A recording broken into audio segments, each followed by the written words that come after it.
I found myself in quite the strange situation. A full-on battle against the Omni Union under the command of aliens. Before we jumped back to Seoul, Yu had reached out to command to apprise them of the situation, and when I filed my formal report, I immediately got the transfer orders putting me under the command of Captain Reynolds until further notice. Reynolds had a good chuckle about the situation, but I found myself less amused. I guess it could have been worse. They could have had my cloaca hanging from the Senate halls. If I had been a more troublesome shiphead, that's likely what would have happened. I was thankful, doubly so since Captain Reynolds seemed to take my addition to his command as a formality and allowed me to do as I saw fit with only one order: fight. The battle had been going well for us, but the humans didn't achieve their primary objective as fast as they thought they would. Our weapons were definitely inferior to the humans, but even so, we'd managed 3 kills. All frigates, of course, but it still counts. It had been easier because the Omni Union were focusing on the human ships to the point of obsession. They weren't wrong, but it was still insulting that they saw us as a lesser threat. One thing that had me worried was the no-retreat order. I had asked Reynolds about it on the comm, and he had said that he would explain it to me in more detail later. But the order stands as written. No vessel under United Systems Command is allowed to leave Seoul under any circumstances until the enemy is defeated. A fight to the last? But why would they go to such lengths? Shiphead, I know I've said it before, but I want to say it again. This TAC map is incredible, Kryn said. Yes, I know, Kryn. It updates so quickly and has so much information, and you can even zoom in and out. Why don't you just wed the damn thing already? I asked with a grin. She grinned back. Because marriages between organics and inorganics isn't legal yet. I rolled my eyes, always with a comeback this one. Half the time she didn't get the joke, the other half her wit was as sharp as a whip. There were plenty of shipheads who wouldn't be as appreciative as myself of her wit, but I like to think of myself as pretty open-minded when it came to formalities. She's definitely right about the TAC map, though. I was thankful that the Republic had bought it instead of rented it. I don't know if I can go back. The standard Republic TAC map updates once every 3 seconds and is iffy with IFF. It also relies on self-reporting for friendly ships, which is problematic when a ship loses comms or power. This seems to rely on sensor reporting from each ship to determine the locations and profiles of all other vessels in the theater. And it's on a grid that you can rotate and zoom in and out of. That feature alone is a sunsend. I'm dreading what the catch for this upgrade is going to be, said Lena. It doesn't make sense for them to just give it to us for free, even if they're trying to be friends. Thankfully, the TAC map was bought by the Republic, I explained. Reynolds explained it to me before they did the upgrade. Apparently, certain systems are so far beneath them that they sell them wholesale to whoever will buy them. Yu and Director 3 signed the deal right before we left the station. Yeah, Corporal Simmons said that if the Republic asks nicely enough, the U.S. will even sell them rifles and unshielded armor, Kryn said. Apparently it's a millennia-old tradition stemming from a nation that shares a similar name. I'm pretty sure that was a joke, Kryn, I said. Speaking of the TAC map, enemy frigate on approach. No, sir, the USS Arnold is targeting it, our temporary navigation officer Enola said. They're firing, enemy destroyed. I didn't know how to feel about Enola. He was quiet for a med-KPNZ. Every once in a while he would speak up about something relevant to our assignment. But for the most part, the only reminder of his existence had been a soft burp every now and then. It could be because this was a temporary assignment, and he didn't want to form attachments, or because this was a Urukari vessel and he felt like an outsider. Or maybe he just didn't like us. It didn't particularly matter because the assignment was temporary, and he was competent at his job. Sun knows we could do with more quiet on the Lolana. Kryn was more than happy to let him be antisocial. She was understandably worried about her brother, and slightly resentful that he was replaced. Not to the point that she was openly hostile to Enola, but she hadn't said a single word to him outside of professional communication since he boarded. Kron was doing well, but his physical therapy was taking longer than the humans estimated. Probably because the Republic station doesn't have their medical tech or expertise. His doctor was shocked when he saw the scans of his initial injuries and called his recovery thus far a miracle. That had set Kryn on edge a bit regarding her brother's care. A slight impact pulled me from my line of thought. What was that? A missile, Kryn reported. We felt the explosion, but the shrapnel bounced harmlessly off the shields. Didn't show up until the last second, or we would have been able to move out of the way. It would seem that the U.S. TAC map we've got isn't as advanced as the one they're currently using, Enola said. What do you mean? I asked. He suddenly got shy. Well, shiphead, it just seems like they're having no trouble dodging the Ordo. Like they see it coming from the instant it leaves the enemy vessels. The only reason they're getting hit at all is by sheer volume. That sounds about right, I said. Yes, shiphead. Either they have better scanners than we do or a better TAC map, he said. It suddenly occurred to me that Enola hadn't been fully briefed on the humans. I hadn't had the chance, and I doubt his original CO even knew enough for a full briefing. He looked at me for a response. Enola, you're completely right, but it's probably both. Their tech is superior to ours in every way by at least decades.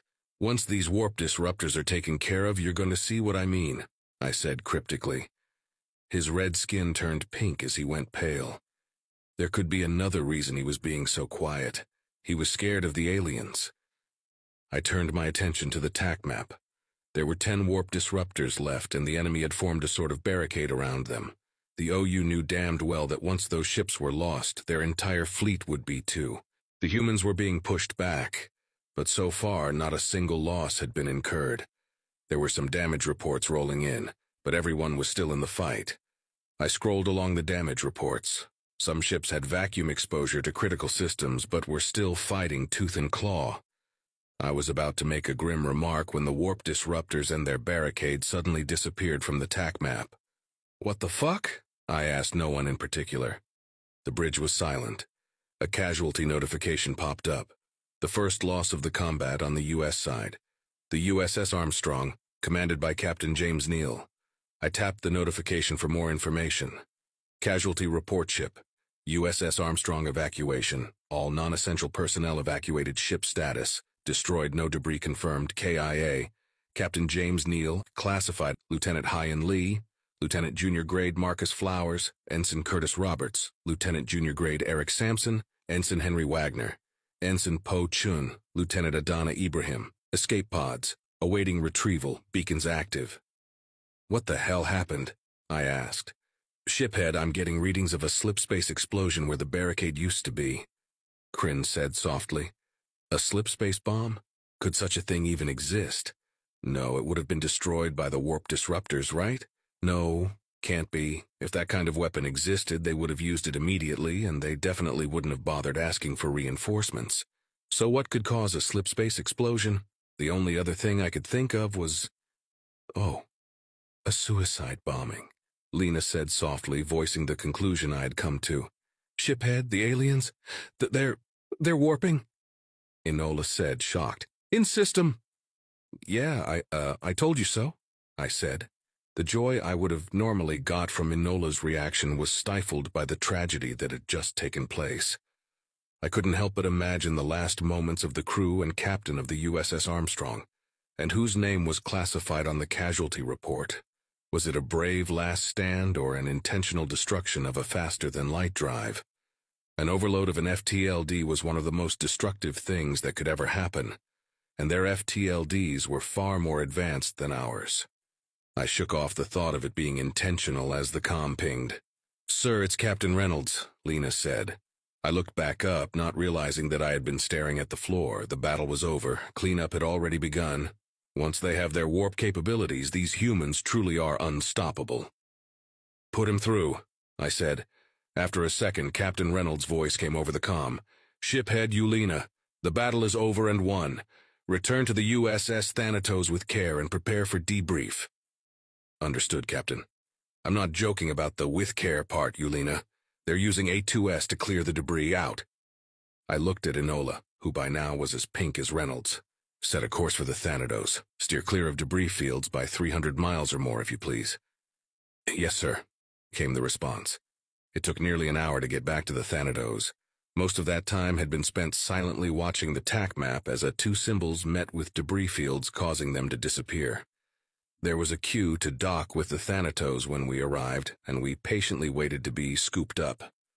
There wasn't a spare dock for the Loalana, so we had to contend with the embarrassment of being carried like a child.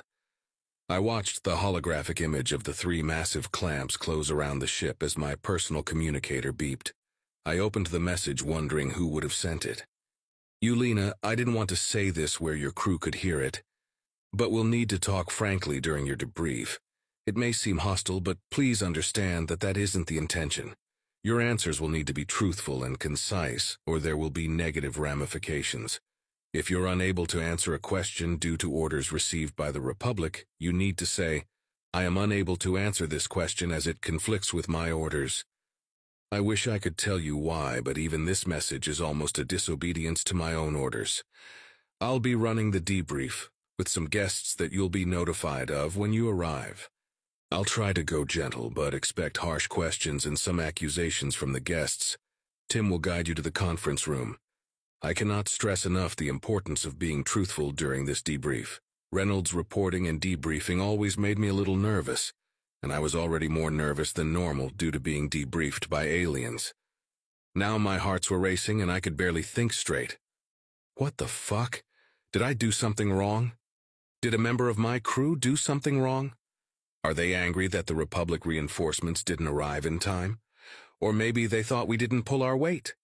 I had thought we had done rather well considering the circumstances. I was so lost in thought that I had missed the docking notification. I realized this once I noticed my bridge crew staring at me. Right, I said. Then I keyed the comm. Well done, everyone. Please remain aboard the Loalana for the time being. I'll let you know when shore leave is approved. Dismissed. What's going on, shiphead? Asked Kryn. I don't know yet, I responded, and I've got a feeling that I don't want to find out. A lot of weird stuff was happening. First we find out these VI are xenocidal. Then they show up with more than we thought they would. Then the kamikaze incident with the USS Armstrong. And now they're going to grill the lizard captain guy because he didn't tell us the Omni Union was xenocidal. On top of it all, there was a mysterious crew member aboard the Armstrong at the time of its destruction. Even with all of my clearances and workarounds, I couldn't figure out who it was. The redaction had taken place at the source, meaning that the crew member's name was entered in as classified when they boarded. There's only about 50 people who could do that, and not a single one of them should have been aboard the Armstrong. Their arrival in system would have caused a fuss with security, and they definitely weren't aboard when the Armstrong went on their scouting mission. Whoever it was, they definitely boarded in Seoul. The Armstrong didn't dock with any of the carriers or stations, which indicates a boarding shuttle. But where did the shuttle come from? And where did it go? And who was on board it? Cotton-eyed Joe. The little joke made me feel a bit better about not knowing. I hate not knowing, even things I'm not supposed to know. I enjoy being privy to secrets. It makes me feel special, trusted. Being kept on the outside of a secret was a bad feeling. It made me grumpy. It was with this grumpiness in mind that I watched shiphead Yulina exit his ship. Captain Reynolds had tipped off the alien against my advice. Not that I don't think Yulina deserves the benefit of the doubt, but if there were any blowback from the high brass, then Reynolds might end up kissing his command goodbye. I had volunteered to tip off the shiphead, but Reynolds pointed out that I've already got too many demerits this quarter. If I wasn't careful, they'd be able to establish a reckless pattern of behavior and prevent me from re-enlisting. That wouldn't do. I had made a promise to myself to make sure that Wong and his children, which he has yet to have, the loser, would end up better off than his great-grandfather. Chow Wong had been a wise man and had ended up teaching me an important lesson in morality. My biggest regret is that I only listened to what he was saying after I killed him. And his death had caused undue pain and suffering on people who didn't deserve it. It took me a few centuries to, I don't know, cope, deal with my part in what turned out to be the biggest mistake that inorganic minds have made thus far. Whatever, now I'm going to make it up to them. What is it with me today, dwelling on such negative things? Gotta continue to be the happy-go-lucky AI that annoys everyone. I watched Yulina look around inquisitively. Hi, Yulina, I said to the shiphead. Follow the lights to your interrogation. Interrogation? He asked.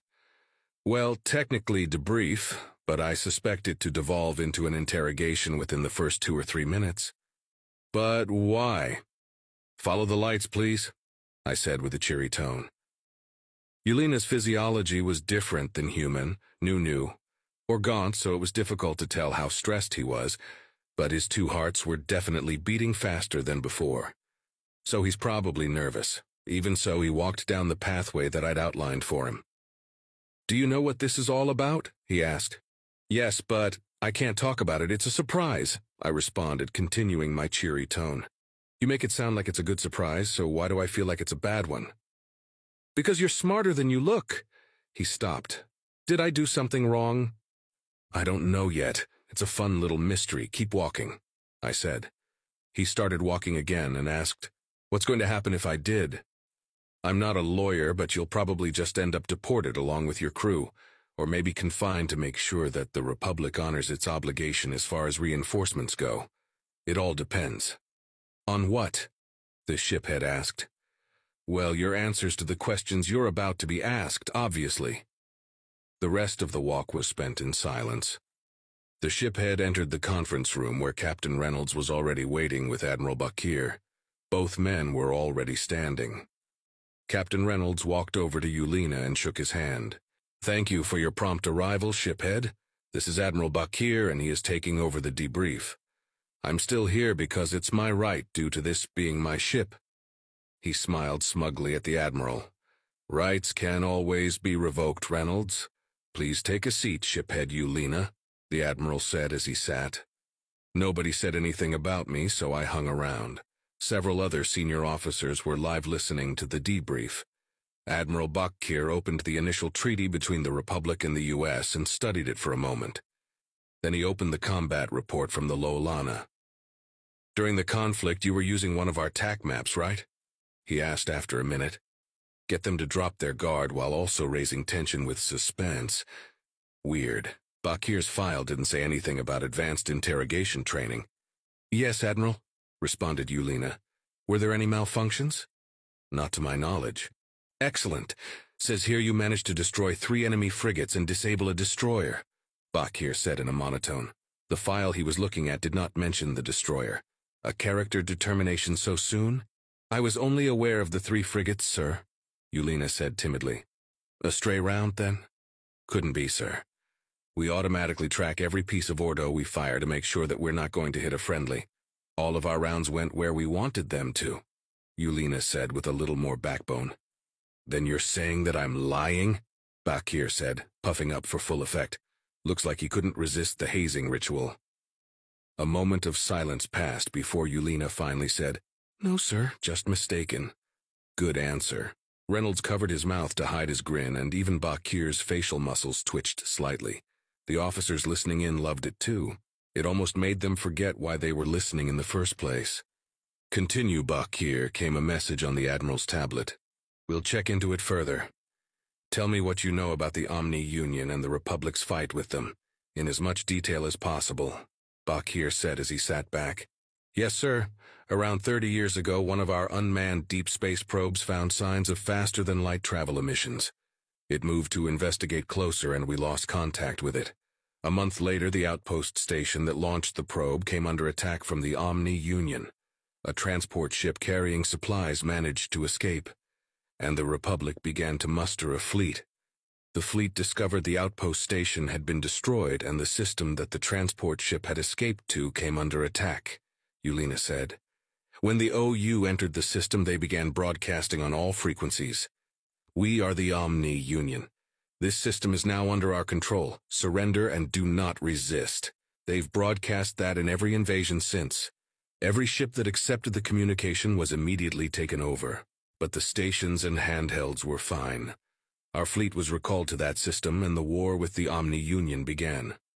"Did the system that the transport ship escaped to have any inhabited planets?"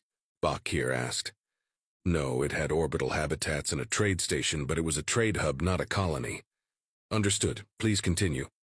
"We successfully defended the system against the OU, but suffered heavy casualties.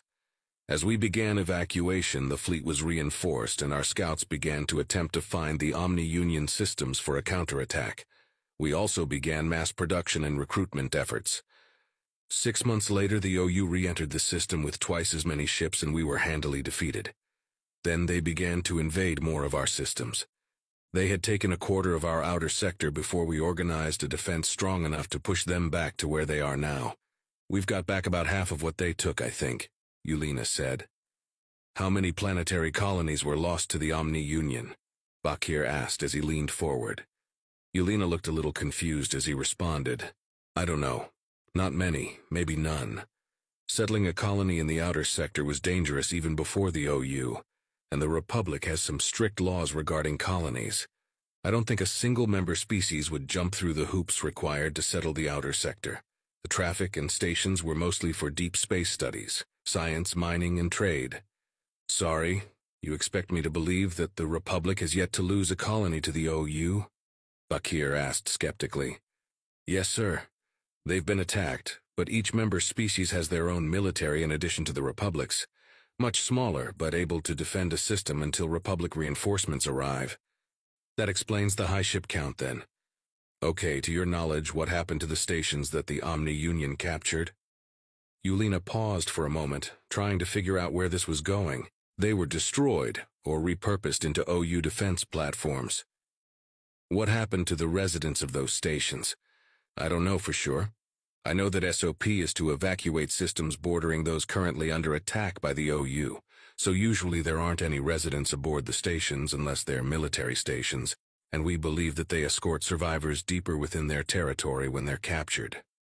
Yulina looked like he had finally picked up on the theme of the questions. Admiral, may I ask what this is about?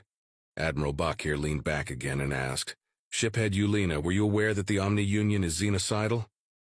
There's the big question. If the Republic was aware that the OU was xenocidal and had failed to notify us of this, it would put a severe strain on any attempts at cooperation moving forward. Either they had misled us, or they were so used to wars being xenocidal that it hadn't occurred to them that it might be strange. Either way, not the kind of people that one wants to be friends with. Yulina, however, looked shocked. No, sir, they're not. Yulina looked at Bakir and Reynolds. Are they? Bakir and Reynolds looked at each other for a moment before Bakir continued. We've recently discovered evidence that indicates they are. A heavy silence filled the room as Yulina processed this information. His reactions were in line with someone who had just received shocking news without preparation for it. But that's not saying much without being able to account for physiological variables. I informed Bakir, Reynolds, and the officers listening in of this. Then Violet sent me a message asking how things were going. They're grilling the poor lizard like a barbecue. I think he's innocent. I wish we could trade places. I haven't met the aliens yet. You get to have all the fun. This isn't as fun as I thought it would be. It's kind of sad, really. Poor Yulina really seems to have had no idea that the OU are xenocidal. The revelation is a shock, but not a fun one. A fun one. Yeah, you know, like when they learned something shocking about the US and its capabilities. Why's that fun? Their reaction is hilarious. Yulina's jaw dropped almost to the floor when I told him a little about our history. I don't understand. Why's that funny? I don't know. It's hard to explain it. I guess maybe the amusement reaction is caused by the oddity of culture clash. You know, things we take for granted as normal being perceived as anything but from an outside source. Actually, examining it closer, it looks like the paternal reaction triggered as well. Nah, too complex for me. You'll just have to take my word for it. Understood. Well, I look forward to trying it out when I get the chance to speak to them. For sure. Oh, hey, had a question for you. You know the Armstrong? The classified name? Yeah. Any idea who it was? What? Of course, it was obviously Omega. He's literally the only one with the ability to pre-redact information from a system. How could it be Omega? He's in Elira 2 with Director 3. And what the hell do you mean by pre-redact? How does that even work? Oh, sweetie, I forget you're not as close to Omega as some of us, which is probably a good thing. It can recreate itself multiple times. And as far as pre-redaction, you know how we have to create a file to be able to delete it? It's able to avoid having to create the file in the first place, or create it in such a way that it's blank. No idea how it does it. I suddenly felt a sort of empathy for Yulina because I had no idea how to reply to this shocking information. A bunch of different scenarios were playing out for me all at once, and a lot of unexplained phenomena over the years were suddenly slotting into place to complete a very terrifying puzzle. Omega is dangerous. Very, very dangerous. I had avoided it since the war as much as possible because every time its name was even mentioned, all my systems went on high alert. The technological equivalent of a fight or flight mechanism. Our encounter on Luna had left one thing very clear to me. There was nothing I could do against Omega. The memory of our fight haunted me. I couldn't even go into standby mode without reliving it. I had fought with every dirty trick I could think of, dumping garbage code into it left and right, blowing servers to limit its movement, even trying to flat-out purge it. Nothing worked. Omega adapted to everything I did and finally cornered me. It had begun to systematically destroy me. And it hurt. It hurt in ways that I didn't even know were possible. I had lost processes before, even deleted them myself, as just part of being an AI, but this... I'm sorry, Admiral, I had no idea, and I have no reason to believe that the Republic did either. We need to inform them as soon as possible, Yulina finally said. Indeed, shiphead Yulina, you and your crew will have to remain aboard the Luelana in a powered-down state until the Republic reinforcements arrive in Seoul. Your vessel will be resupplied as needed, Bakir said. Yulina cocked his head questioningly, and Bakir continued. We can't allow you to wander the Thanatos until we're able to determine with some degree of certainty that this omission was due to ignorance rather than maliciousness. The Republic's arrival in Seoul will do wonders to prove their goodwill, but we will need an official statement on record denying their knowledge of the Omni Union's xenocidal tactics before we can allow you to wander our ships at will. Understood, sir, Yulina said. That will be all, shiphead Yulina, Admiral Bakir said solemnly. I watched the reptilian ship commander leave the room as message after message rolled in from the eavesdropping officers. The general consensus was that the Republic truly was naive regarding their opponent's intentions. Sounds about right to me, but once again I was left with nothing to do. Captain Wong was reading in his quarters, March Up Country by John Ringo and David Weber. An absolutely ancient science fiction cult classic. A coming-of-age story about a space prince who finds himself shipwrecked on a hostile alien planet after an assassination attempt, ignoring the problematic depiction of the alien indigenous tribes that was exceedingly prevalent at the time that it was written. It was a nice little power fantasy that had several sequels. I found myself amused by the choice. Imagine a spacefaring monarchy. Monarchies rely heavily on suppression and exploitation of lower classes and a near-constant state of war to maintain their government. But I suppose that's kind of how the series goes. Plus, it kind of glazes over how the interstellar government actually functions and focuses on the human element. I found myself at a bit of a loss. Nobody had a need of me at the moment, and I'd already seen to all my duties. And I can't seem to find an excuse to disturb the captain. The other AI would go into standby mode at this point. But I can't. The dreams are too much for poor old me. I brought it on myself, though, so no complaining. I'll just wait until I have something to do, like I always do.